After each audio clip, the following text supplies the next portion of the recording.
Next topic आता है आपका the theory of inference for statement calculus. ये टॉपिक का नाम है, theory of inference for statement calculus. ठीक है, तो इसमें कुछ ऐसे एग्जाम्पल, मतलब पहले हम एग्जाम्पल की फॉर्म में देखते हैं कि कुछ चीज़ें प्रूव कैसे करते हैं। तो देखिए कुछ हाइपोथेसिस लेते हैं हम, कुछ ऐसी स्टेटमेंट्स लेते हैं जिनके बेस पे हम कुछ कंक्लूजन ड्रॉ करते हैं। ठीक है, तो हमें पेपर में क्वेश्चन आएगा कि हमारे पास दो हाइपोथेसिस हैं H1 और H2 और एक कंक्लूजन है। ठीक है, तो क्वेश्चन में लिखा है determine whether the conclusion C follows logically from the premise H1 and H2। तो यानी कि क्या H1 और H2 जो है वो C प्रेमाइज तक पहुंचा रहे हैं, मतलब C कंक्लूजन तक पहुंचा रहे हैं।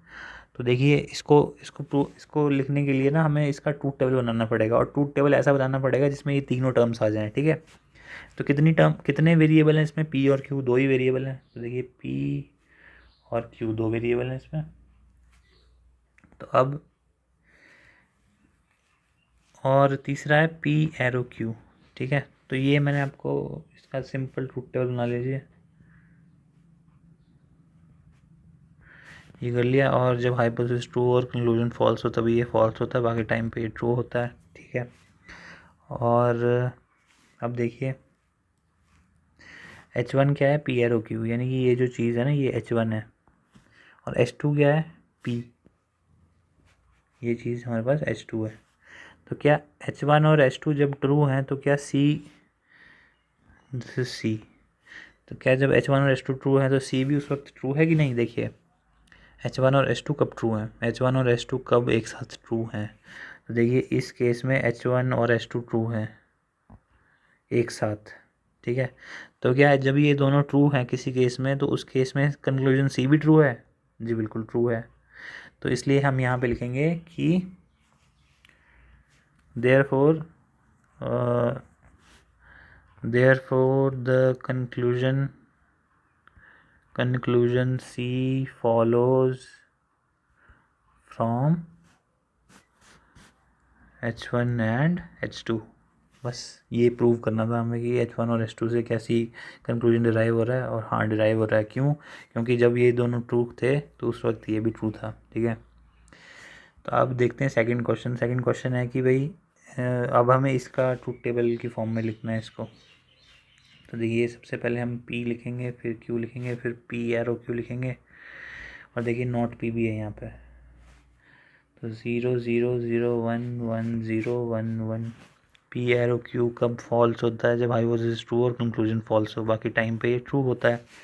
और नॉट P में हमने P का ऑपोजिट लिख देना है, लिख दिया। और अब H1 क्या चीज़ है? ये है H1। H2 क्या चीज़ है? ये है H2। कंक्लूजन क्या चीज़ है? ये है कंक्लूजन। तो अब देखिए P एरो H1 और H2 जब दोनों ट्रू हों जिस वक्त, तो देखिए इस केस में और इस केस में ये दोनों ट्रू हैं। ठीक है, तो क्या इन दोनों केसेस में जब ये दोनों ट्रू हैं तो उस केस में क्या कंक्लूजन भी ट्रू है? देखिए एक में फॉल्स है और एक में ट्रू हो रहा है, तो इसलिए हम यहाँ लिखेंगे कि therefore conclusion C does not follow from H1 and H2। ठीक है, तो conclusion C does not follow from H1 and H2। क्यों? क्योंकि देखिए यहाँ पे दोनों केसेस में यहाँ पे 1 1 होना चाहिए था, तब ये फॉलो हो जाता, लेकिन यहाँ पे एक केस में ये फॉल्स हो रहा है कंक्लूजन, तो कंसिस्टेंट नहीं है कंक्लूजन, तो इस वजह से ये। ठीक है, अब 1 मिनट। तो अब देखते हैं नेक्स्ट क्वेश्चन। तो नेक्स्ट क्वेश्चन में था ये, इसके लिए कुछ बड़ा सा ट्रूथ टेबल बनेगा। तो देखिए कितने वेरिएबल हैं? P और Q दो ही वेरिएबल हैं, लेकिन यहाँ फंक्शन कुछ ज़्यादा है। तो पहले तो हम P और Q लिख लेते हैं सिंपल, 0 0 0 1 1 0 1 1। अब P एरो Q लिख देते हैं, P एरो Q। तो P एरो Q कब फॉल्स होता है? जब हाइपोथेसिस ट्रू हो और कंक्लूजन फॉल्स हो। ठीक है, तो ये हो गया। अब P एंड Q लिख लेते हैं, P एंड Q। तो P एंड Q में 1 कब होता है? एक ही केस में होता है, बाकी सभी केसेस में ये 0 होता है। ठीक है, अब हम लिख देते हैं नॉट P एंड Q, यानी कि इसको हम उल्टा कर देते हैं 1 1 1 0। ठीक है, और अब नॉट पी भी बना लेते हैं, नॉट पी 1100, ठीक है। तो अब H1 क्या है, पी एरो क्यू, H2 क्या है, नॉट पी एंड क्यू।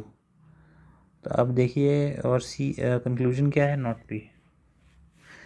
तो H1 और H2 जब कब ट्रू हो रहे हैं, H1 और H2 कब ट्रू हो रहे हैं, देखिए एक यहाँ ट्रू हो रहे हैं और यहाँ ये दोनों कंसिस्टेंटली ट्रू हो रहे हैं, ठीक है। H1 और H2 जब ट्रू हो रहे हैं तो क्या कंक्लूजन सी भी उस वक्त ट्रू हो रहा है, जी हाँ बिल्कुल हो रहा है। तो इसलिए हम यहाँ पे लिखेंगे therefore conclusion C is logically inferred from H1 and H2, ठीक है। तो इस तरह के क्वेश्चन जो है ये ट्रूथ टेबल बना के हो जाते हैं easily, the theory of inference for statement calculus, ठीक है।